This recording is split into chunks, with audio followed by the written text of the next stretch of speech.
All right, so I'm gonna go through brief little directions of what you're gonna start doing. So your first project you're gonna do in here is designing your own tiny home. So you probably don't know a lot about tiny homes except maybe what they look like and that they're small. So we're gonna do a little bit of research to help you guys get started. So there is a document attached here for you of questions to answer. You may come across other things too that you might want to just like remember for when you're designing. So you can put that in there too. Anything you might think you want to know later, because if you ask me a question like what is the max size of whatever, I'm just going to tell you to figure it out. So anything you think else you might want to look up as you're coming up with maybe an idea of a design for your house. The next assignment will actually be brainstorming a little bit of the specifications for the project too.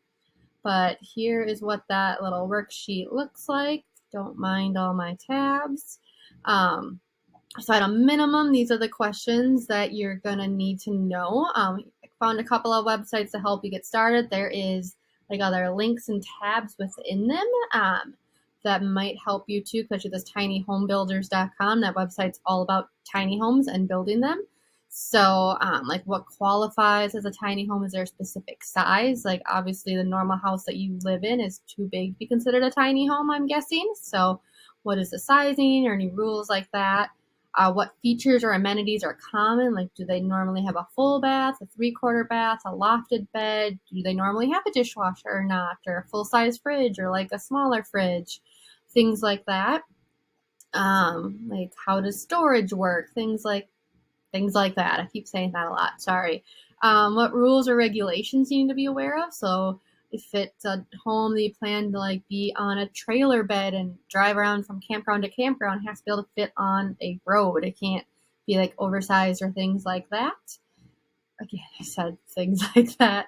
If it's lofted, is there like how much space above the head do you need? Like if it's only like 3 inches of space above the bed mattress, that might not work too well for most people. So what can you find about information for that?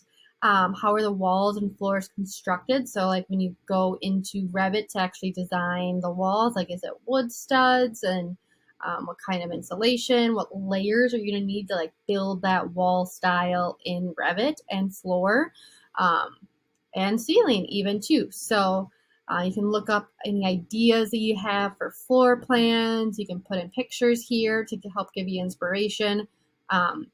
The next assignment will go over some of the specifications. So just be aware that you might find one that you like and it might not fully fit the project.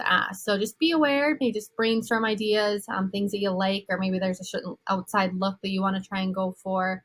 You can put in pictures there, or any other information you need, you can on the next page, things like that. But at a minimum, these are the basic stuff that I think you're going to need to help you at least get started on designing your tiny home.